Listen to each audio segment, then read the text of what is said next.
আমি মানছি আমি ভুল করেছি, মারাত্মক বড় ভুল করেছি। মেঘ ছাড়া যেমন বৃষ্টি হয় না, জল ছাড়া যেমন প্রাণ থাকে না, মনি ছাড়া যেমন চোখে ভাবাই যায় না, তেমন চারু ছাড়া আর্যর কোন অস্তিত্বই নেই। চারু, আমি আপনাকে ফিরিয়ে নিয়ে যেতে এসেছি। প্লিজ আমাকে ক্ষমা করুন, প্লিজ। আরে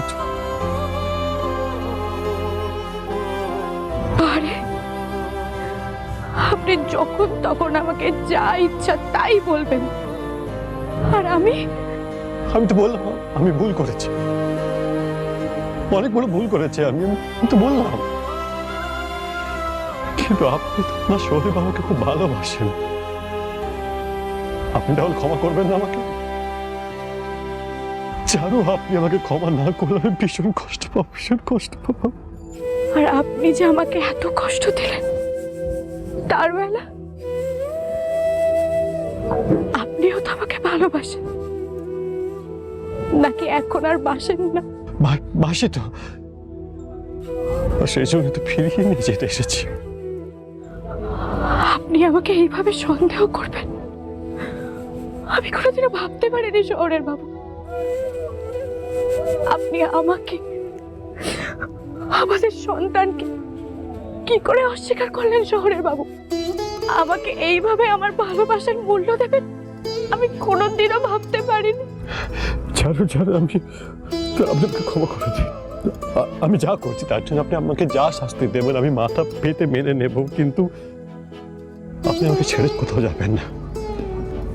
আপনি প্লিজ আমার সাথে বাড়ি ফিরে চলুন। কোন অধিকারে যাব আমি, যে বাড়িতে আমার স্বামী আমাকে বিশ্বাস করে না, আমার গর্বের সন্তানকে অস্বীকার করে, তার সাথে একই ছাদের নিচে আমি থাকতে পারবো না শহরের বাবু। আপনি যাবেন না তো?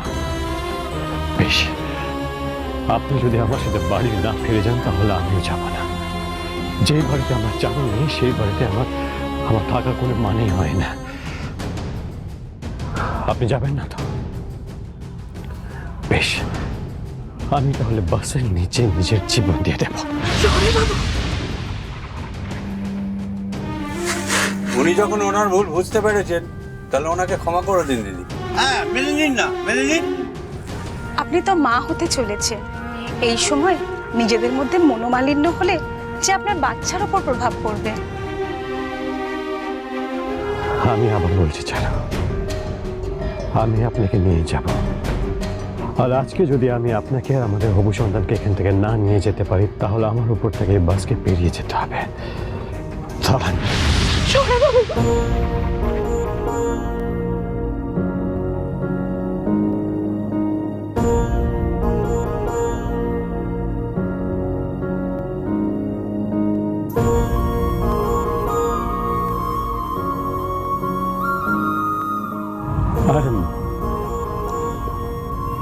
I'm sorry, Charu.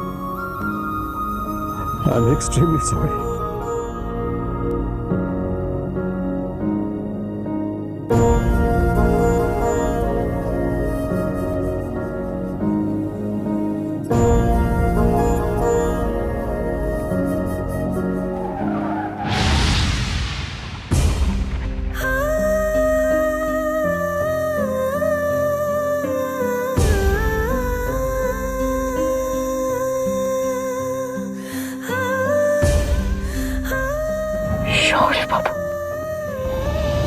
মাধবপুর নামবে কেউ নামবে কি? ব্রো ব্রো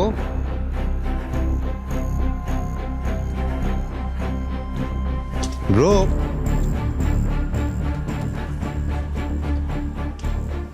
ব্রো কি হয়েছে রনিত?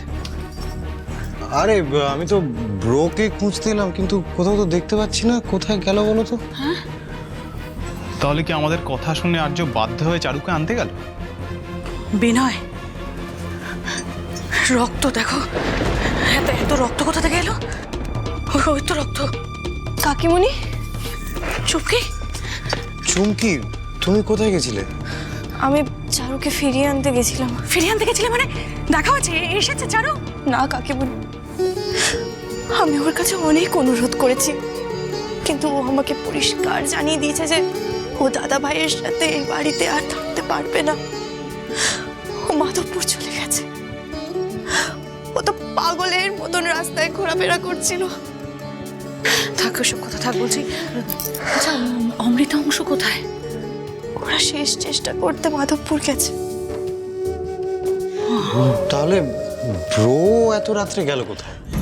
এই এত রক্ত, এ তো দেখে মনে হচ্ছে ব্রো ডেফিনেটলি খুব ইনজার্ড। একটার পর একটা ভুল ডিসিশন নিয়ে যাচ্ছে আর্য। কোনো মানে হয়? একটা গোটা বাড়িকে টেনশনে রেখেও রাত্রিবেলা একা বেরিয়ে গেছে। আচ্ছা রনিত, একটা ফোন করতো, তুই আর্যকে দেখ তো কোথায় আছে। হ্যাঁ হ্যাঁ।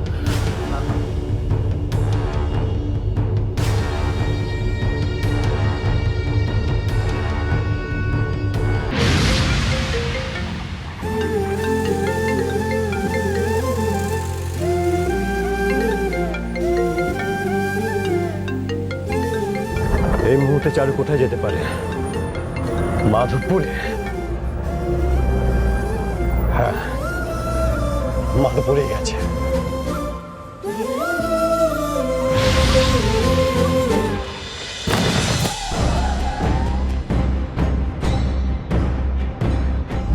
টায়ারটা মনে হয় গেল। দাদা শুনুন না, বলছি মাধবপুর এখান থেকে কাছেই, তাই না? মাধবপুর, হ্যাঁ, এখান থেকে ওই মিনিট 15 হেঁটে চলে যেতে পারবেন, যান।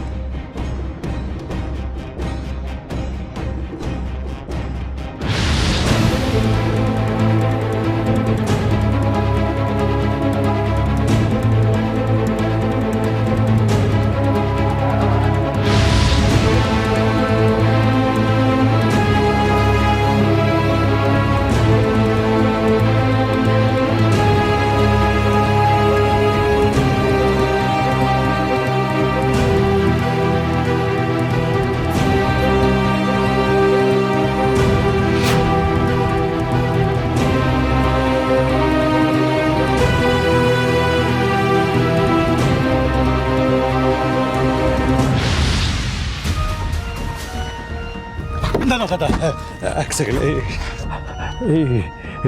মেয়েটিকে দেখেছেন? আপনাদের বাসে উঠেছে কি?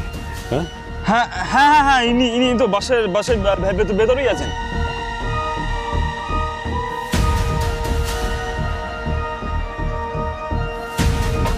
আচ্ছা, আপনারা কি এই মেয়েটিকে দেখেছেন?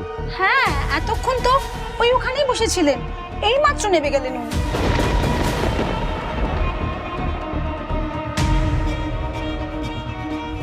ওই আন্টিটা খুব কাঁদছিল, তুমি কি বকেছিলে?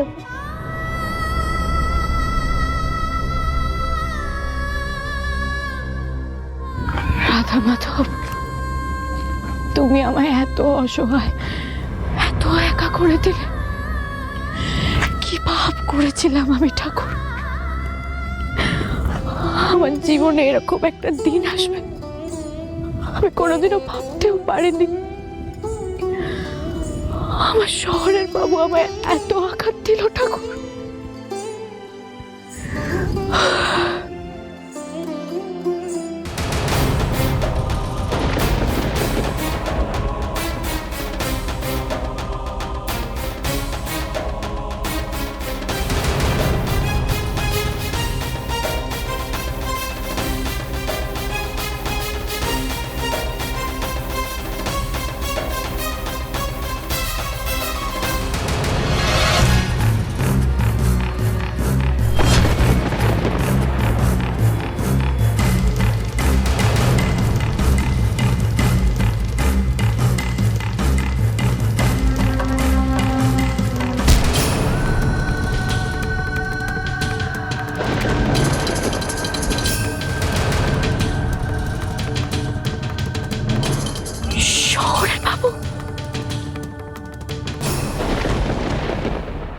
তোমাদের এখন কনসার্ন চারুকে নিয়ে। তোমাদের চোখে এখন আমি আসামি। আমি মরলাম কি বাঁচলাম তাতে তোমাদের কি আসে যায়? কিচ্ছু না। ইনফ্যাক্ট তোমরা মনে মনে হয়তো আমার মৃত্যু কামনা করছো। আর্য, মা, ঝিঝিরে